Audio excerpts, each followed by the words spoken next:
राधा बहुत अमीर थी। अमीर होने के साथ साथ वो बहुत धार्मिक भी थी। हमेशा पूजा पाठ में लगी रहती। उसके घर में लता नाम की एक नौकरानी थी। लता बहुत गरीब थी और अपनी एक बेटी कमला के साथ एक झोपड़ी में रहती थी। लता का पति नशेड़ी था, इस वजह से वो शराब पी पी कर मर गया। अब घर के गुजारे के लिए लता राधा के घर में काम करती थी। लता का भी सपना था कि उसकी बेटी भी अपने जीवन में कुछ कर ले ताकि उसके घर में कभी पैसे की तंगी न रहे। इसलिए लता जो भी कमाती वो अपनी बेटी की पढ़ाई में लगा देती और उसे अच्छे स्कूल में पढ़ाती। लता काम में भी बहुत ईमानदार थी, कभी भी अपनी मालकिन को कोई भी काम नहीं करने देती। घर का सारा काम अकेले ही खत्म कर देती। अरे लता, हमेशा तुम पूरा काम खत्म कर देती हो, अब मैं क्या करूँगी? मालकिन, आप बस आराम कीजिए। लता के होते हुए आपको काम करने की जरूरत नहीं है। सच में भगवान ने तुम्हें सोच समझ कर मेरे घर में भेजा है। अच्छा है, कभी भी कोई जरूरत हो तो शर्माना नहीं, ठीक है? हाँ मालकिन, ठीक है। चलो तुम काम करो, मैं जरा बाहर से आती हूँ। अब राधा बाहर चली गई। इधर लता भी अपना सारा काम फटाफट खत्म कर लेती है। थोड़ी देर बाद राधा वापस आ जाती है और बैठकर कुछ सोचने लगती है। जब लता ने देखा कि मालकिन परेशान है, तब उसने पूछा, क्या हुआ मालकिन, आप इतने परेशान क्यों हैं? अरे लता, क्या बताऊं, देख ना, सावन आने वाला है और इतने सारे काम बचे हैं। अभी तक हाथ में मेहंदी भी नहीं लगाई। मार्केट में इतनी भीड़ है, किसी के पास समय नहीं है। अब देखो, मेरे पास पैसे तो है लेकिन कोई ढंग से मेहंदी लगाने वाला नहीं है। काश कोई होता जो मेरे घर पर आकर मेहंदी लगा देता। राधा इतनी बातें बोलकर उदास हो जाती है। अरे मालकिन, आपको हो तो मैं आपका काम करवा सकती हूँ। अच्छा, सच में? हाँ मालकिन, मेरी बेटी बहुत अच्छी अच्छी डिजाइन बनाती है। मैं तो उसे हमेशा डांटती रहती हूँ कि क्या फालतू की काम कर रही है, पढ़ाई पर ध्यान दे। अरे लता, तुम नहीं जानती, ये भी एक अलग तरीके का टैलेंट है। तुम एक काम करो, कल अपनी बेटी को लेकर मेरे पास आओ, फिर मैं उससे खुद बात करूंगी। ठीक है मालकिन। इतना बोलकर लता भी अपने घर के लिए निकल जाती है। अब अगले दिन जब लता काम पर जाती है तो अपनी बेटी को भी साथ में लेकर आ जाती है। मालकिन, ये है मेरी बेटी कमला। कमला, मैडम को नमस्ते बोलो। नमस्ते मालकिन जी। आओ बेटा, बैठो। मैंने सुना है आपको अच्छे अच्छे डिजाइन में मेहंदी लगाना बहुत पसंद है। हाँ मालकिन जी, लेकिन मेरी मम्मी बार बार मना करती है कि ये सब काम मत किया करो, बस पढ़ाई पर ध्यान दो। कोई बात नहीं।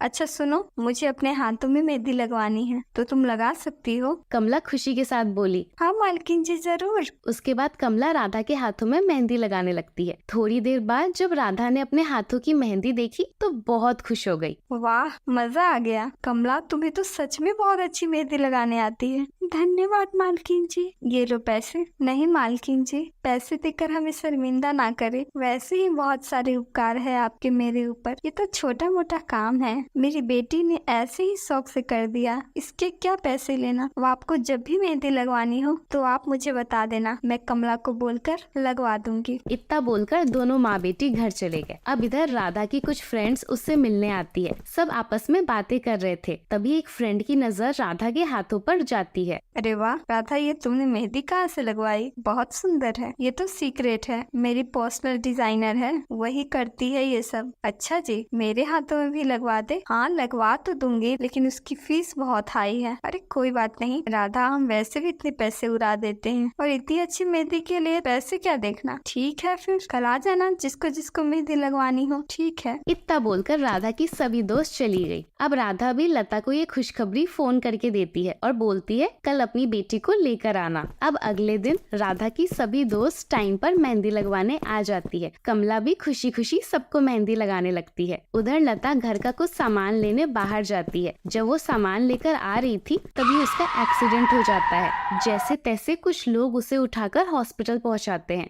इधर राधा की सभी दोस्त मेहंदी लगवाने के बाद कमला के काम से खुश होकर ढेर सारा पैसा देती है। तभी राधा के पास फोन आता है कि आपके घर में काम करने वाली लता हॉस्पिटल में है। ये खबर सुनते ही सब जल्दी जल्दी हॉस्पिटल जाते हैं। डॉक्टर लता कैसी है? घबराने की कोई बात नहीं है, सब ठीक है, आप इनका पेमेंट करवा दीजिए। तभी राधा हॉस्पिटल का पेमेंट करने जाती है। मालकिन जी, आप मुझे पैसे देने दीजिए, अब मैं भी घर संभाल सकती हूँ। राधा भी खुशी से कमला को देखने लगती है। अब जब लता को होश आता है तब दोनों मिलने जाते हैं। देख लता, तो कमला के काम को कोई वैल्यू नहीं देती थी। आज हॉस्पिटल का सारा खर्चा कमला ने अपने कमाए हुए पैसों से ही दिया है। मुझे लगता था मेरी बेटी के ये काम बस ऐसे ही फालतू है, लेकिन आज मुझे पता लगा कि इस काम के भी पैसे कमाए जा सकते हैं। हाँ हाँ लता, इस दुनिया में कुछ भी बेकार नहीं होता, बस उसे अच्छे से इस्तेमाल करना आना चाहिए। हाँ मालकिन, आप तो सच में मेरे लिए लक्ष्मी का रूप हो। आपकी वजह से ही मेरे घर में पैसों की तंगी नहीं होगी। अरे नहीं लता, मैं तो बस एक जरिया हूँ, लेकिन कमला के अंदर साक्षात सरस्वती का वास है। ये जो कुछ भी हुआ है सब कमला की काबिलियत का नतीजा है। अब जब भी मालकिन को या उस शहर में किसी को भी मेहंदी लगवाना होता तो बस कमला को ही बुलाते। कमला ने भी अपनी एक मेहंदी की दुकान खोल ली और सबको मेहंदी लगाने लगी। अब कमला के टैलेंट की वजह से उसके घर में कभी भी पैसों की तंगी नहीं होती। दोनों माँ बेटी इस बात से बहुत खुश थे। एक छोटे से गांव में सुबोध अपनी पत्नी सुधा के साथ रहता था। सुधा प्रेग्नेंट थी। जल्दी ही दोनों माता पिता बनने वाले थे, इसलिए दोनों बहुत खुश थे। सुबोध सुधा का बहुत अच्छी तरह ध्यान रखता था। सुबोध के परिवार में उसकी बूढ़ी माँ और बड़े भैया भाभी सब साथ साथ रहते थे। कुछ ही दिनों बाद सुधा ने एक बच्ची को जन्म दिया, जिसका नाम उन्होंने लक्ष्मी रखा। बच्ची के आने से सुबोध और बाकी घर वाले बहुत खुश थे। लक्ष्मी के जन्म के कुछ ही महीनों बाद बीमारी के कारण सुधा की मृत्यु हो जाती है। सुबोध पूरी तरह टूट गया। लक्ष्मी की सारी जिम्मेदारी सुबोध के कंधों पर आ गई। सुबोध का गांव में एक छोटा सा दुकान था। सुबह वो अपनी दुकान पर निकल जाता और उसका भाई भी सुबह ही काम पर चला जाता था। पूरे दिन सुबोध की भाभी और उसकी माँ लक्ष्मी का ख्याल रखते थे। इसी तरह समय बीतता गया। कुछ सालों बाद लक्ष्मी थोड़ी बड़ी हो गई। पिता ने गांव के ही एक छोटे से स्कूल में लक्ष्मी का एडमिशन करवा दिया। अब वह लक्ष्मी को स्कूल छोड़ता, उसके बाद दुकान खोलता। कुछ सालों बाद जब लक्ष्मी थोड़ी समझदार हो गई तो वो पढ़ाई के साथ साथ घर और दुकान दोनों में अपने पापा की मदद करने लगी। सुबोध भी उसे कभी माँ की कमी महसूस नहीं होने देता। स्कूल से आने के बाद वो सारा दिन दुकान पर ही अपने पिता के साथ रहती और शाम को साथ साथ घर जाते। लक्ष्मी अपने क्लास की बहुत होशियार स्टूडेंट थी, इसलिए सभी टीचर्स उसकी तारीफ करते। अपने पिता की गैर हाजिरी में वो दुकान का भी काम बहुत अच्छे से करती, इसलिए ग्राहक भी उसकी तारीफ करते। यह सब देखकर सुबोध बहुत खुश होता। देखते ही देखते लक्ष्मी ने बहुत अच्छे मार्क्स के साथ अपनी स्कूल की पढ़ाई पूरी कर ली। अच्छे मार्क्स आने की वजह से उसे बहुत अच्छे कॉलेज से ऑफर आने लगे। इसके लिए लक्ष्मी को घर से दूर बड़े शहर में जाकर रहना पड़ता, लेकिन उसके गांव और घर के लोग बहुत पुराने विचार वाले थे। वे लोग कभी इस बात के लिए तैयार नहीं होते। लक्ष्मी को ये सब पता था, इसलिए उसने कभी भी इस बारे में किसी से बात नहीं की। एक दिन रास्ते में सुबोध को लक्ष्मी के स्कूल की एक टीचर मिलती है। सुबोध को देखकर टीचर ने उससे पूछा, लक्ष्मी अब किस कॉलेज में एडमिशन ले रही है? सुबोध ने बोला, इस बारे में तो मुझे कुछ पता नहीं है। तभी टीचर ने बोला, लक्ष्मी बहुत होनहार बच्ची है, शहर के किसी अच्छे स्कूल में उसका एडमिशन करवाना ताकि वो आगे की पढ़ाई पूरी कर सके। इतना कहकर दोनों वहां से चले गए। घर पहुंचकर सुबोध लक्ष्मी से इस बारे में बात करता है और बोलता है, तुम्हें शहर के कॉलेज में एडमिशन लेना है क्या? किस चीज की पढ़ाई करनी है? इस पर लक्ष्मी बोलती है, हाँ मुझे आगे की पढ़ाई करनी है और मुझे इलेक्ट्रिकल इंजीनियर बनना है। हमारे गांव में भी अक्सर बिजली की समस्या होती है, तो मैं अपने गांव के लिए भी कुछ करना चाहती हूँ, लेकिन आप लोग कभी बाहर भेजने के लिए राजी नहीं होंगे, इसलिए कभी बताया नहीं।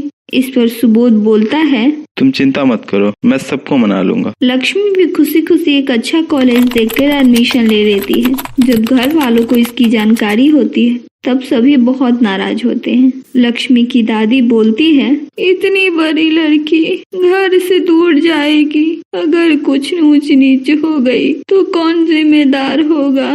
उसके बाद सुबोध के बड़े भाई बोलते हैं, हमारे घर से इस गांव से कोई भी लड़की ऐसे पढ़ने अकेले शहर नहीं गई है, ये भी नहीं जाएगी। जाने कैसे कैसे लोग होंगे वहाँ, अगर कुछ गलत हुआ तो हमारे खानदान का नाम खराब हो जाएगा। उसकी भाभी बोलती है, कैसे रहेगी वहाँ अकेली बच्ची? अब तो हमें अच्छा सा लड़का देखकर इसकी शादी कर देनी चाहिए। लक्ष्मी सबकी बात सुनकर उदास हो जाती है। तभी सुबोध बोलता है, मैं आप सबकी चिंता समझता हूँ, लेकिन मैं ये भी जानता हूँ कि लक्ष्मी बहुत होनहार और समझदार बच्ची है। कुछ भी गलत नहीं होगा, हमें उसे एक मौका देना चाहिए। कुछ ही समय की बात है, उसके बाद ये हमारे साथ ही रहेगी। सभी वहाँ से नाराज होकर चले जाते हैं। सुबोध बोलता है, तुम चिंता मत करो, मैं इन सबको समझा दूंगा। तुम बस मन लगाकर पढ़ाई करना और यहाँ की चिंता बिल्कुल मत करना। सुबह सुबह सभी लोगों का आशीर्वाद लेकर लक्ष्मी शहर के लिए निकल जाती है। यहाँ बेटी को बस में बैठाने के बाद सुबोध भी अपने दुकान की तरफ निकल जाता है, लेकिन दिन भर उसे लक्ष्मी की याद आ रही होती है। धीरे धीरे समय बीतता गया। अब सुबोध भी अपने आप को संभाल लेता है और अच्छे से काम करने लगता है। देखते ही देखते 4 साल बीत गए। वहाँ लक्ष्मी की भी इंजीनियरिंग कंप्लीट हो गई होती है।